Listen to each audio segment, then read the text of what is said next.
régularité. Ajoutez à cela, certaines fois où dans nos équipes, on change trop rapidement d'entraîneur.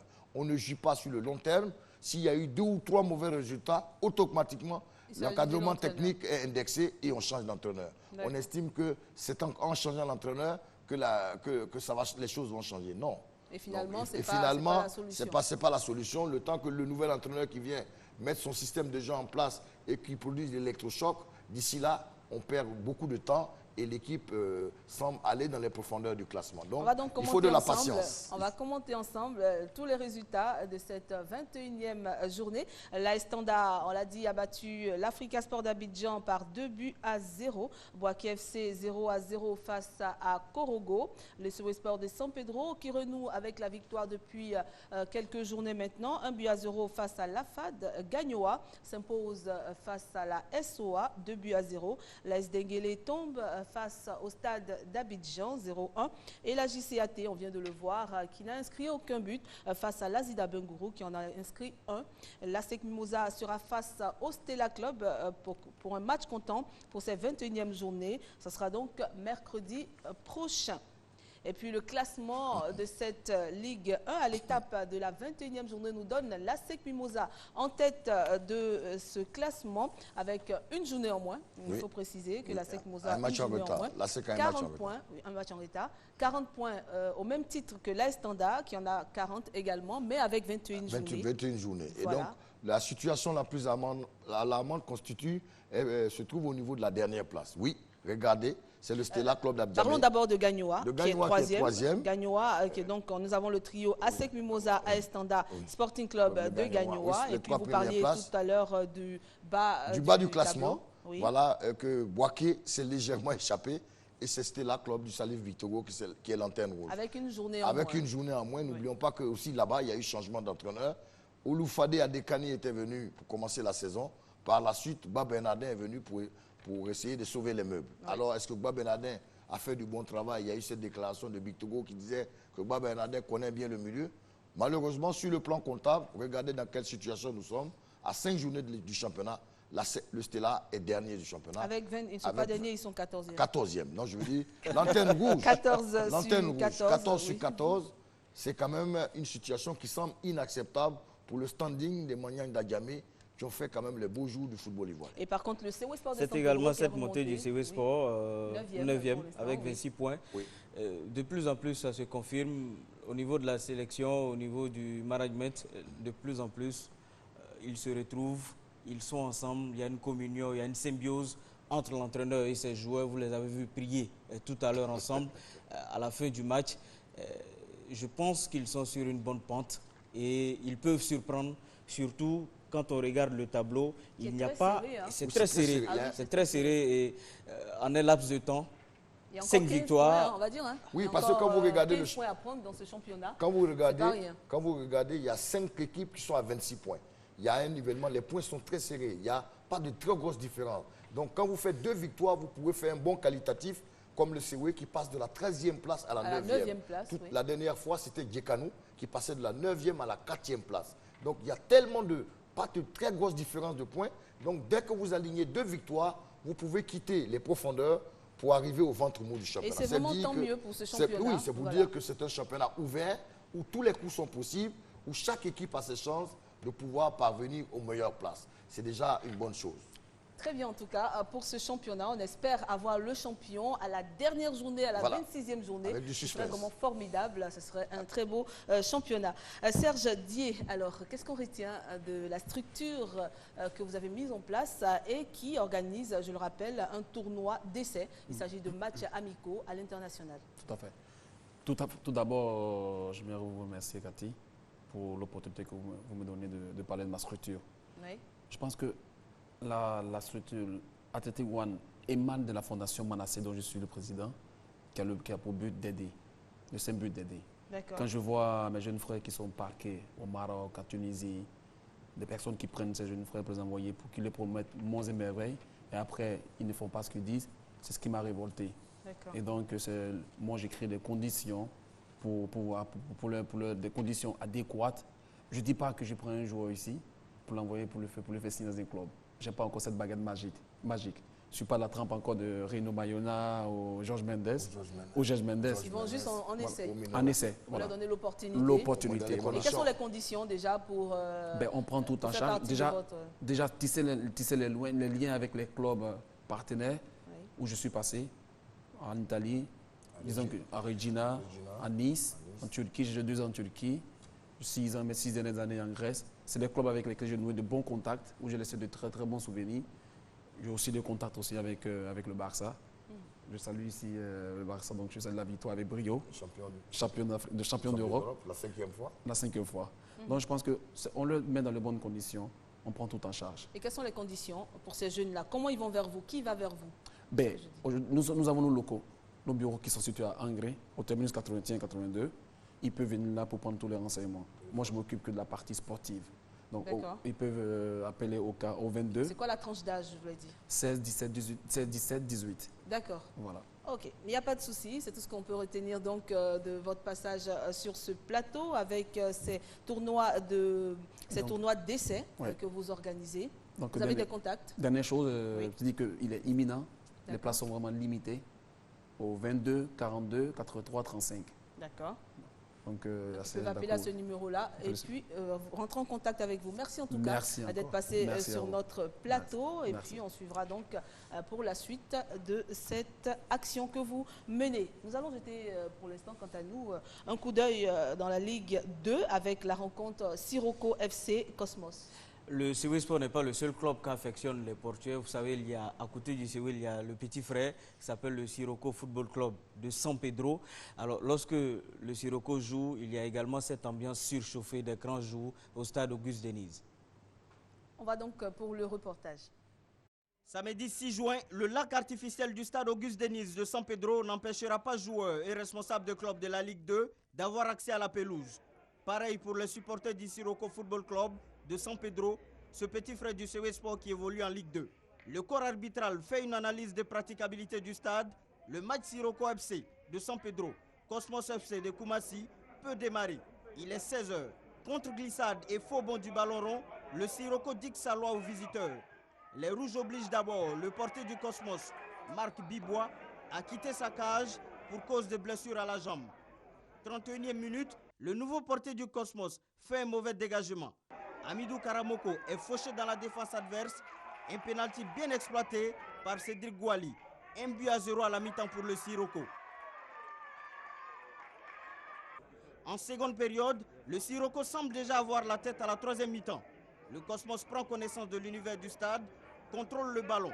Des efforts récompensés à la 75e minute. Et exacerbé, la défense des Rouges commet une faute. Ibrahim Diarasouba peut prendre au dépourvu le portier du Sirocco. 1-1. Il ne reste plus que 4 minutes de temps additionnel, des minutes qui vont vite tourner en faveur du Cosmos. Folle chevauchée d'Ibrahim Diarasouba, une frappe et le pied adverse qui vient donner la victoire par autogol au Cosmos de Koumassi. 2-1. Oui, parce que le terrain n'était pas approprié.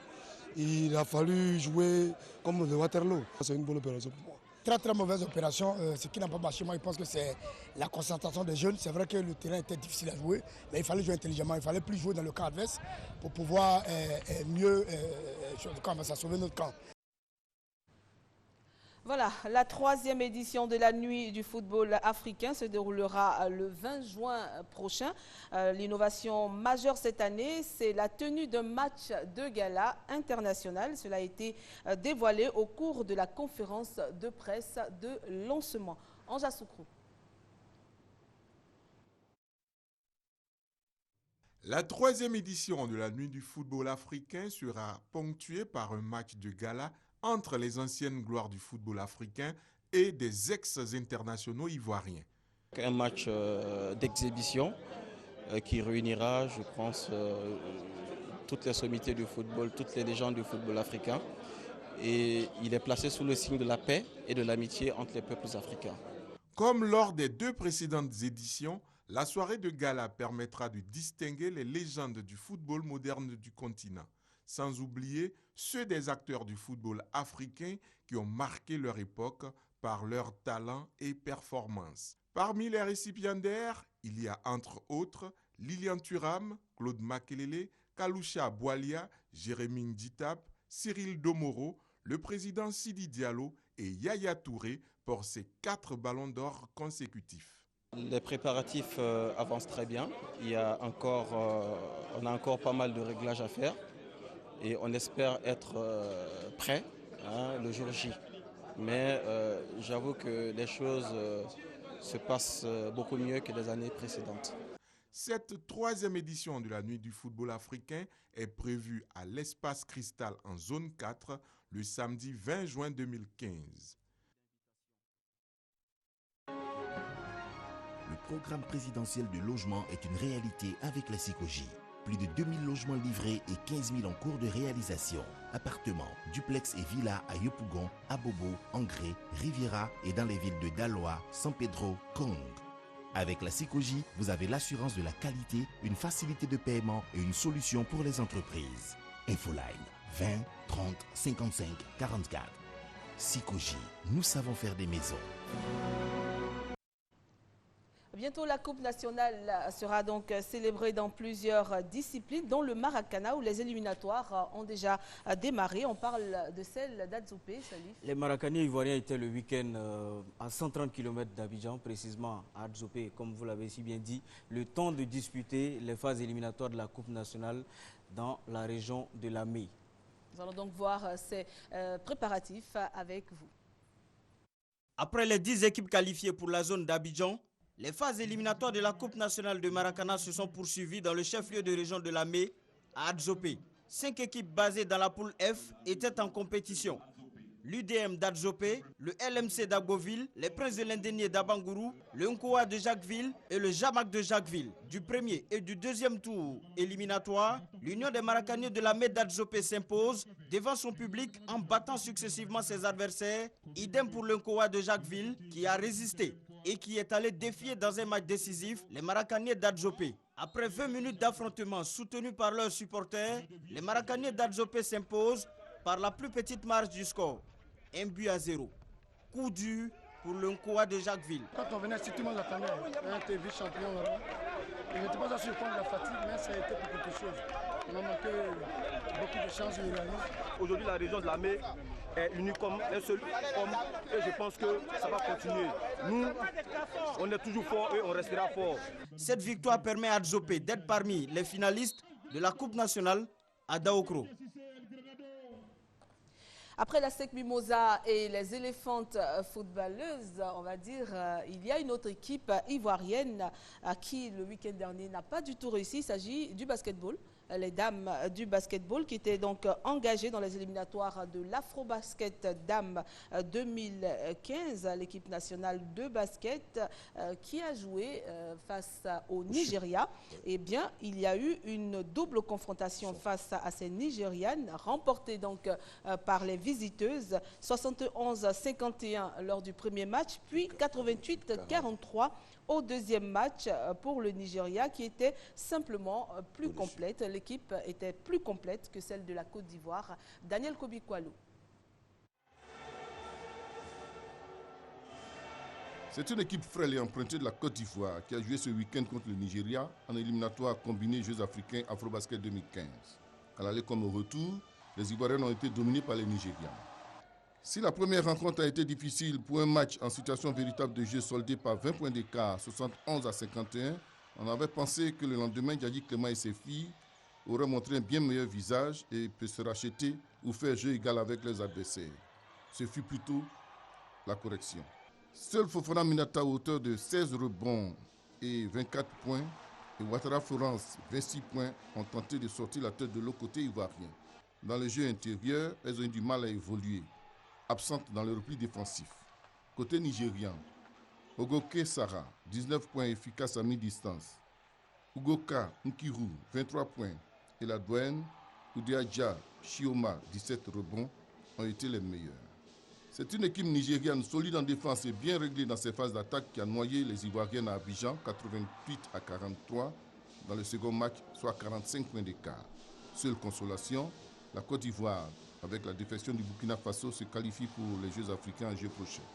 D'ici là, souhaitons que Djadji Clément et ses filles aient le temps de tirer les leçons de cette débâcle et que la fédération donne les moyens à l'équipe pour mieux se préparer. Donc voilà, à ce stade de la compétition, on va dire, la Côte d'Ivoire est donc éliminée. Elle ne prendra pas part à l'Afrobasket chez les dames en 2015, mais qualifiée quand même pour les Jeux africains. Oui, face au désistement du Burkina Faso, nos éléphants dames donc, vont pouvoir être qualifiés pour cela grâce à ce désistement.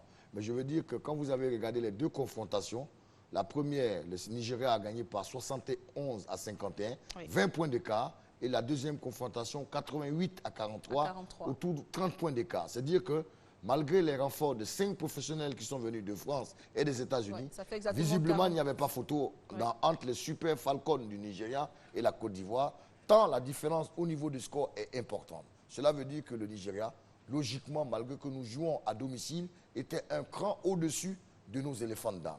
Alors, je dirais même pas un cran seulement, c'était une très belle équipe du Nigeria. Honnêtement, le Nigeria a dominé à plate couture les éléphants dames et je crois que cette invitation de la FIBA Afrique nous fait beaucoup de bien. Cela permettra...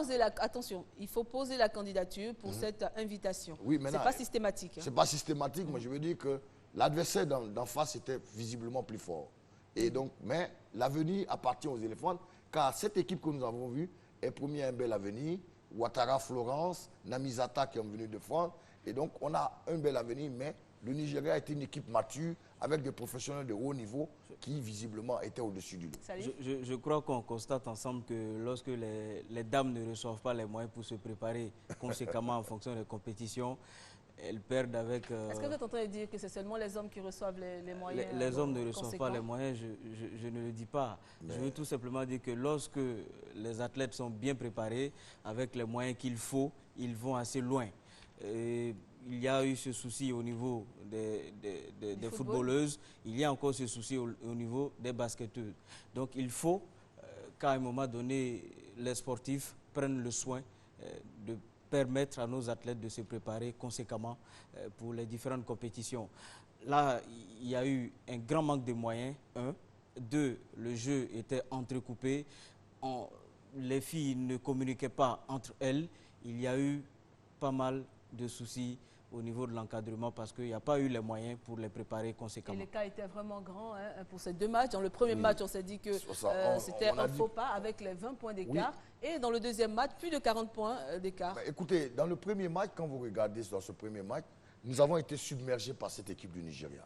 Maintenant, au deuxième, je pense que la débauche d'énergie des Ivoiriennes, elles ont payé au second match cash. Elles n'ont pas eu la fatigue, les ressources nécessaires pour continuer dans le rythme au deuxième match. Et donc, les Nigérians, plus habitués aux compétitions de ce genre, nous ont complètement submergés. C'est un peu cela. Il y a eu la naïveté et l'inexpérience de nos jeunes face à une équipe du Nigeria mature. Chioma Ideoja, il y a plus de 4 Coupes d'Afrique et elle a beaucoup d'expérience, tout comme au moins le 5 majeur de l'équipe. Pour nous, c'est des jeunes qui viennent d'arriver dans une sélection et qui sont peut-être à leur baptême de feu en sélection. Pour la plupart des professionnels. Et donc, il faut avoir ce vécu, l'expérience nécessaire pour jouer en équipe nationale. Cela, on a payé cash face à une équipe nigériane qui est habituée aux joutes continentales. Voilà. D'accord. On va donc rester au Palais des Sports de Treichville pour parler cette fois de handball et dire qu'il y a eu un match de gala organisé par l'international Daouda Karaboué à travers sa structure DK Cœur Afrique. Une équipe française a effectué le déplacement pour rencontrer les champions OASU 2015. Il s'agit bien sûr des champions de Côte d'Ivoire. Le compte-rendu de cette journée. Deux aspects principaux ont marqué la présence en Côte d'Ivoire de DK Cœur Afrique, l'organisation de l'ex-international handballeur Daouda Karaboué. Le volet social avec des dons à l'orphelinat de Bingerville et au village SOS d'Abobo. Karaboué n'est pas sa première initiative avec l'orphelinat de Bingerville. Donc ça nous fait toujours plaisir et puis on leur dit vraiment merci pour tout ce qu'ils font pour les orphelins. Également récipiendaire, l'Office national des sports scolaires et universitaires, représenté par son directeur général. Une présence justifiée par le volet sportif. À l'affiche, un match de gala opposant l'équipe de l'EMPT, championne OASU 2015, et le lycée Louis Pasteur de Strasbourg, championne UNSS, l'équivalent français de l'Office ivoirien. Score final 21-15 au profit des Français. Au-delà du score, une belle expérience pour tous les joueurs. Très heureux d'avoir pu participer, d'avoir pu partager le handball avec eux. Ils sont magnifiques, ils sont géniaux. Il y a de l'ambiance, il y a de la joie de vivre. Et puis malgré la victoire, on reste quand même ensemble, on rigole à la fin du match, c'est vraiment super. Bon, on espère continuer dans cette optique-là et aller même au-delà, côtoyer d'autres équipes, l'équipe espagnole et ainsi de suite, pour pouvoir nous perfectionner un jour, représenter la Côte d'Ivoire en équipe senior, équipe nationale comme ça. Une action qui marque le départ de l'internationalisation de l'OASU. Nous sommes membres à part entière de la Fédération internationale du sport scolaire. Donc à ce titre, nous pouvons participer aux compétitions et c'est la préparation de cette sortie de la Côte d'Ivoire que nous avons eue dans le cadre de la convention avec l'UNSS. Cette rencontre, c'est la 3e activité qui active cette convention. De Cœur d'Afrique, ce sont plusieurs activités en Côte d'Ivoire chaque année. Au-delà de ça, c'est aussi l'échange culturel qu'il peut y avoir entre ces jeunes. Que ces gamins de France rencontrent ceux de Côte d'Ivoire, mais aussi qu'on puisse échanger par rapport à l'éducation, que ces deux jeunes, ces différences puissent voir. Si la fédération souhaite s'associer à moi, ça sera avec plaisir. Si elle ne le souhaite pas, je ne m'arrêterai pas à ça, puisque je continuerai à travailler. Pour l'international ivoirien, tout doit être mis en œuvre pour relancer le handball ivoirien à la traîne depuis quelques années. Avant Abidjan, donc, l'association était à Yamoussoukro, où les populations ont vraiment adoré de retrouver le handball ivoirien. On va faire un coucou à l'Africa Sport d'Abidjan, chez les dames, qui étaient donc à la Coupe d'Afrique des vainqueurs de coupe, et l'Africa a été vice-championne. Oui, l'Africa de Paul Gogua a été vice-championne pour les Coupes des vainqueurs de coupe qui s'est pas distribuée à Libreville. L'Africa est tombée face à une montagne, le 1er d'Agosto d'Angola, qui visiblement est au-dessus de tout le monde en Afrique. Oui. L'Angola en sport demain, que ce soit en basket ou en handball, est sur le toit de l'Afrique. Et donc l'Africa n'a pas à rougir, car l'Africa a échoué par 3 fois en quart de finale. Et cette fois-ci, Toalu Julie et l'Africa ont été renforcés par Mambo Elodie, qui est venu de France, tout comme Colli Guillemette, une Française et une Guadeloupéenne, qui sont venus aider l'Africa pour arriver à la 2e place. Il faut préciser que ça se fait au handball. Ça se fait au handball, on peut se renforcer. Oui. Et donc Paul Gogua a fait appel à 3 personnes étrangères qui ont aidé cette équipe de l'Africa. Bravo à cette sélection, à l'équipe de l'Africa qui, sur le plan local, avec Bandama, sont les 2 cadors du championnat local de handball en Côte d'Ivoire. Mais ça fait longtemps que l'Africa n'avait pas eu la 2e place sur une compétition africaine. Donc l'Africa est vice-championne d'Afrique pour cette Coupe des vainqueurs de Coupe 2015.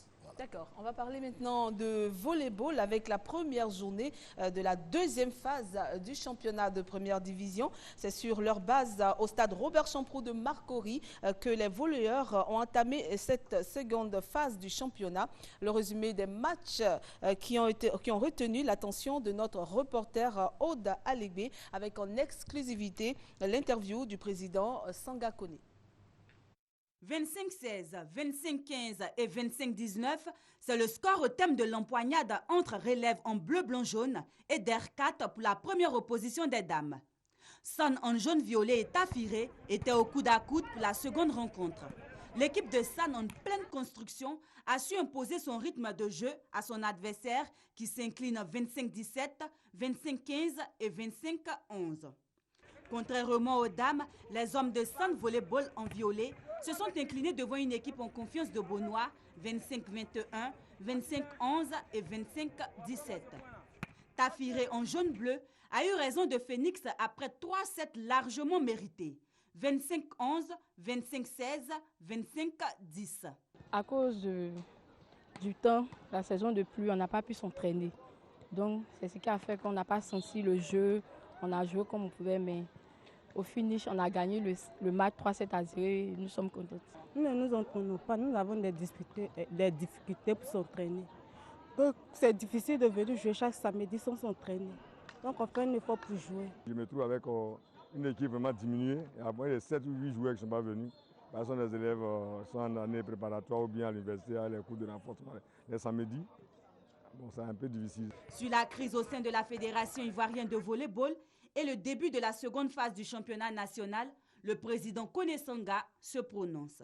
C'est vrai, il y a quelques difficultés qui sont menées par des clubs qui, pour cette année 2015, n'ont pas renouvelé leur affiliation à la fédération, donc des clubs qui ne sont pas membres de la Fédé. Sinon, les clubs membres actuellement ont décidé de poursuivre les activités. Et je vous dis, cette année, on aura de très belles finales de championnat. Et ça, ce sera au plus tard, fin première quinzaine du mois de juillet. En tout cas, il n'y a pas encore de changement à la tête de la fédération. Le changement, il aura lieu au cours de l'assemblée élective qui va se tenir en janvier 2017. En tout cas, le président, il fait bien de préciser donc cette information parce que ça fait un moment quand même que le volleyball... Oui, Kone Sanga fait beaucoup d'efforts pour amener le volleyball ivoirien à un bon niveau. Mais qu'est-ce qui Malheureusement, il y a une dissidence avec certains clubs comme le Stella, l'AS Tanda, un certain nombre de clubs qui boycottent.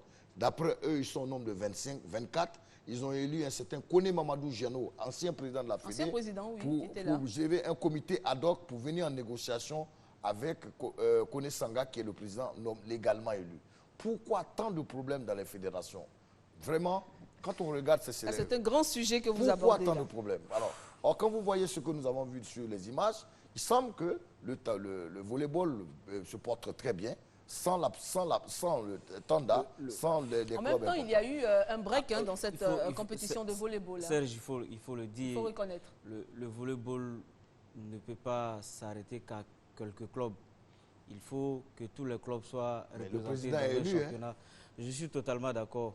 Ce que je dis tout simplement, c'est qu'il y a des clubs, même s'ils protestent, il faut qu'ils participent au championnat national. C'est important parce que ça permet au championnat national d'être assez représentatif et d'avoir un bon niveau. Mais si ces clubs qui ont fait le beau temps, on le sait quand même dans un passé, pas trop lointain, ne participent pas au championnat national, quelque part, il y a cette crédibilité qui n'existe plus dans ce qui se fait. Le problème, c'est que... C'est important d'appeler les uns et les autres à la table des négociations, de discussion en discussion. Je pense qu'il y aura une solution. Et le volleyball ivoirien va évoluer assez tranquillement avec tous les clubs représentés. Parce que tout compte fait, s'il y a une compétition africaine, une compétition internationale, c'est de présenter une bonne équipe, ivoirienne, compétitive surtout. Nous sommes d'accord, parce que le Stella, l'équipe de la SOA représente quand même certains joueurs de l'équipe nationale. Mais quand on organise un championnat et en plein championnat, d'autres éléments viennent perturber une journée de championnat, ce n'est pas bon.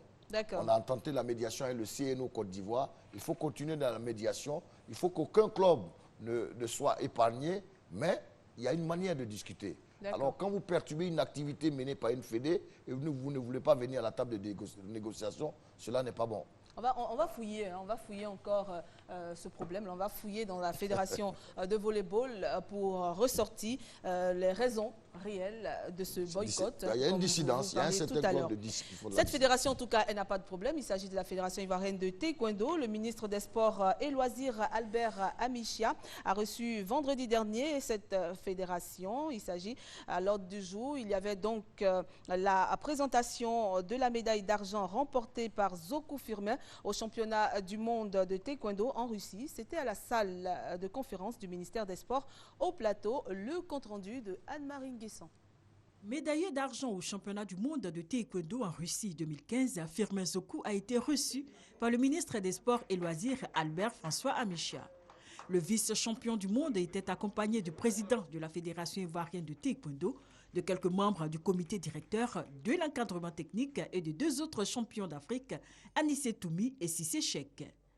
Le ministre des Sports et Loisirs a dit sa joie et sa fierté d'accueillir une telle délégation. C'est pour nous l'occasion de dire que parmi les fédérations, il y a des fédérations qui apportent la satisfaction, apportent des récompenses, apportent des trophées.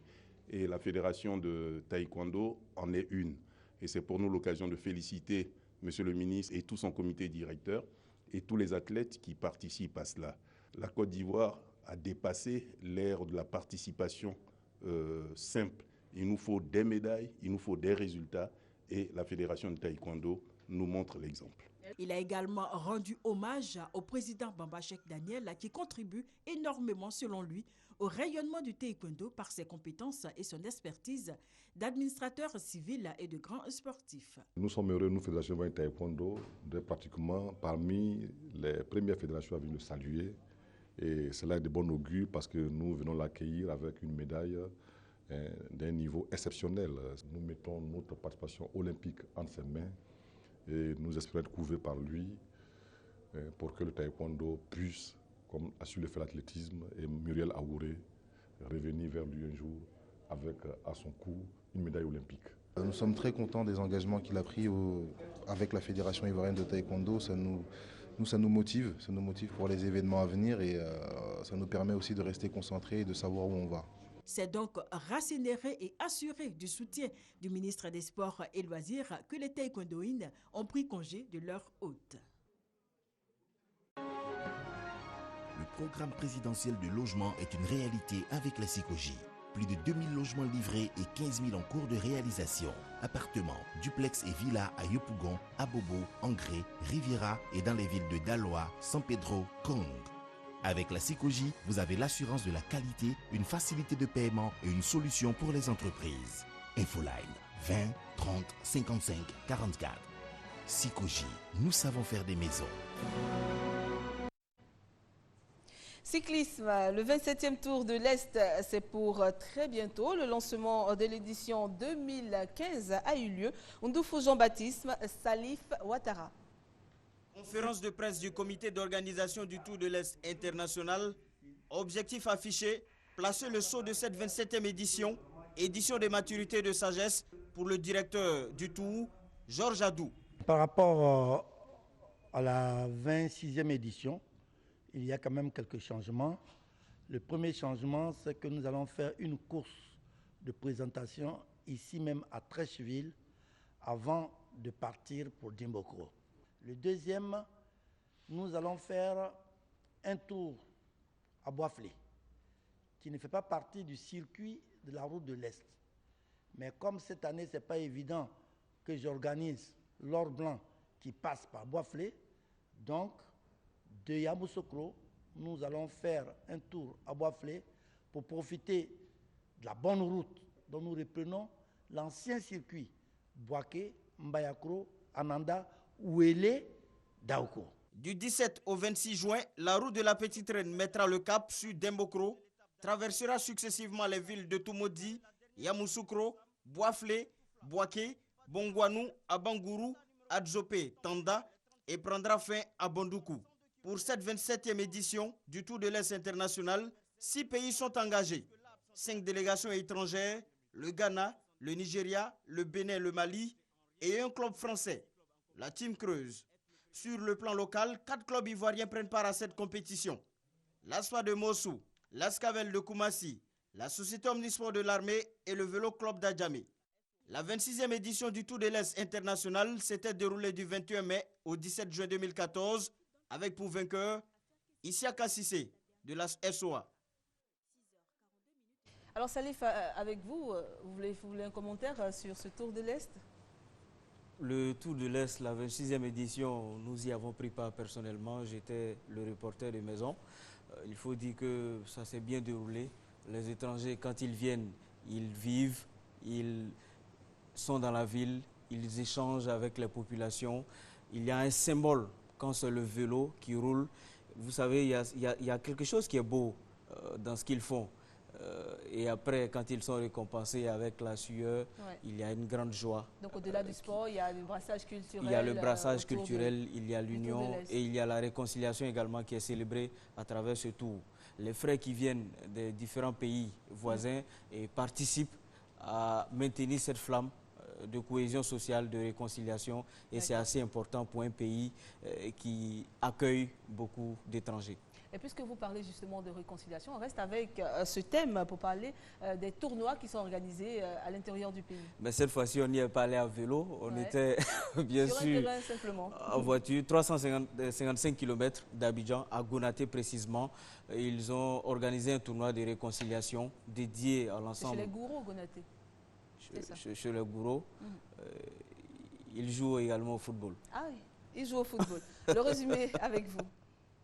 Les lieux cadres de la ville de Gonaté, localité située à l'ouest de la Côte d'Ivoire, était le vendredi 29 mai au complexe sportif de la ville pour donner le coup d'envoi du tournoi de la réconciliation. 32 équipes pour la 9e édition, un rendez-vous d'expression, de rapprochement, d'amour et de solidarité visant à garantir la stabilité sociale. Le président du comité d'organisation, Djibril Koulibaly, espère réunir les filles et fils de Gonaté pour parler d'une même et seule voix des questions de développement. Même objectif pour la présidente du réseau international des femmes pour les actions affirmatives, Léopoldine Kofi. Le lancement du tournoi de cohésion a été symbolisé par un match d'ouverture opposant l'équipe de Gonaté à celle des Aliouans. Une rencontre qui s'est achevée sur un score nul, 1-1. Et dans le Bafing, c'est la paix qui a réuni les amoureux du football. Un village, Ngolodougou, ils se sont également retrouvés autour du football. Ils ont célébré, ils ont partagé.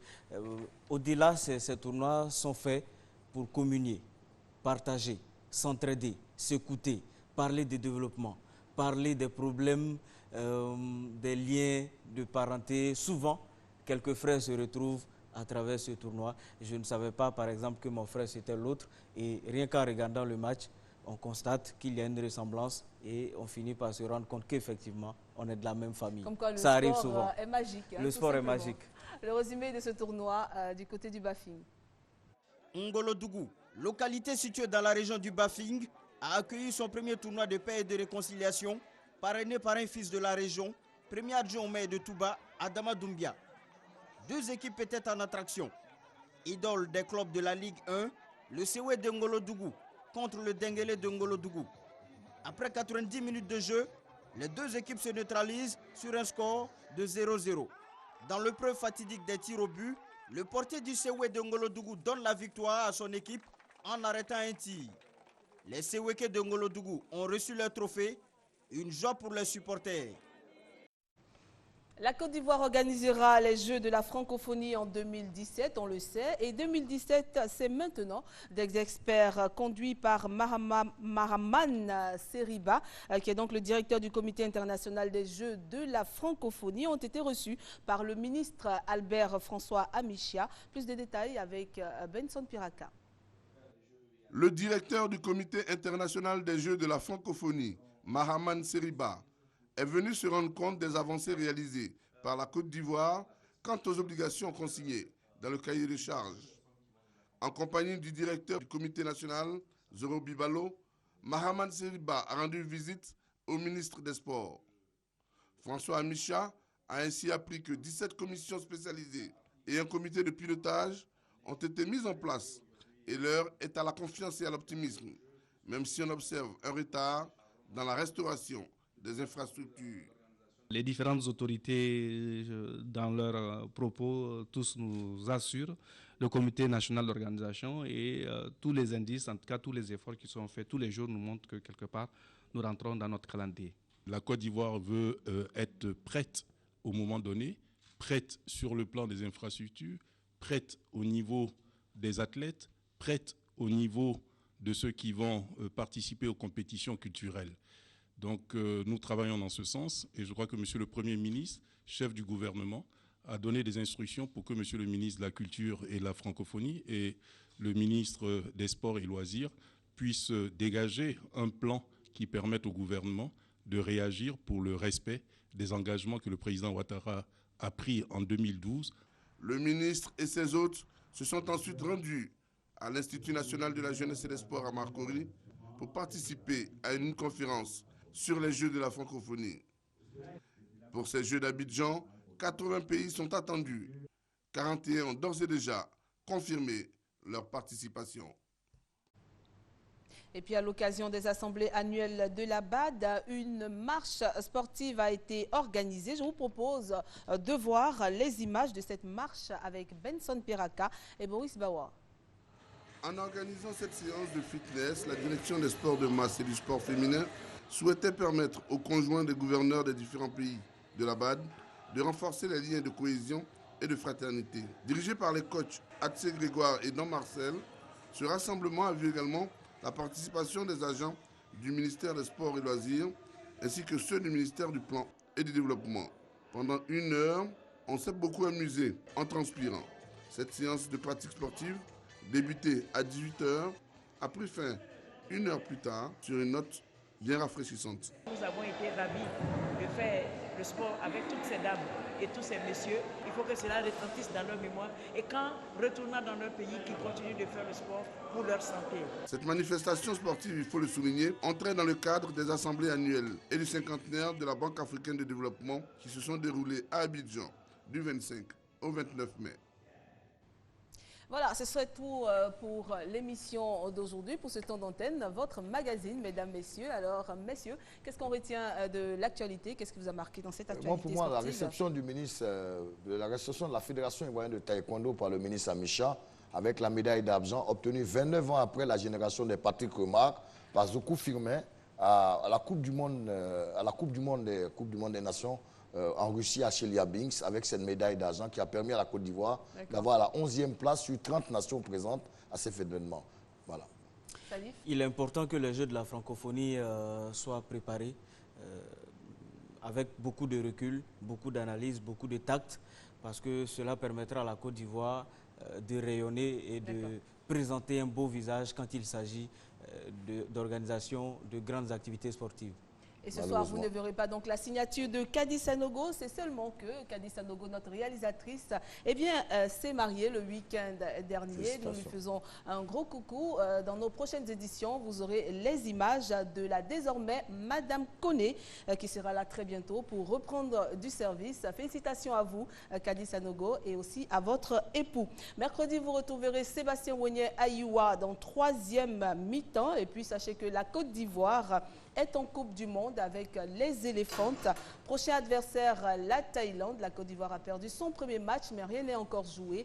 Une belle équipe ivoirienne à voir dans les prochains jours. Quant à vous, messieurs, dames, nous avons pris beaucoup de plaisir à être en votre compagnie, n'est-ce pas, Serge? Merci. N'est-ce pas, Salif? Merci à vous. Merci à vous également et bonne soirée. La RTI et la CICOG vous ont présenté Lundi Sport.